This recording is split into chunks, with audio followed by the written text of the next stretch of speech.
कपिया की तबिया लेके घूमे ले आपन भैया। कपिया की तबिया लेके घूमे ले आपन भैया।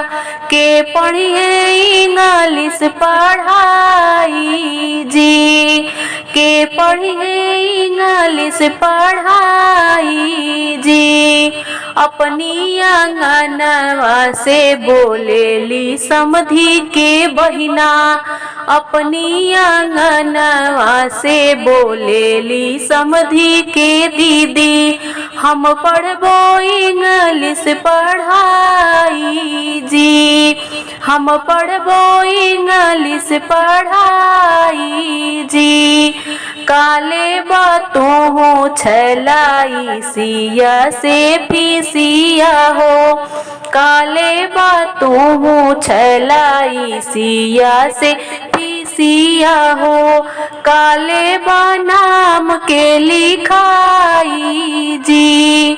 काले बनाम के लिखाई जी।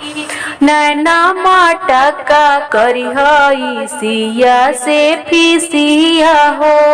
नैना माटका करिहई सिया से फीसिया हो। होटल बुक कराइब नाम लिखाई जी। होटल बुक कराइब नाम लिखाई जी। कपिया की तबिया लेके घूमे ले आपन भैया। के पढ़िए इंग्लिश पढ़ाई जी। के पढ़िए इंग्लिश पढ़ाई।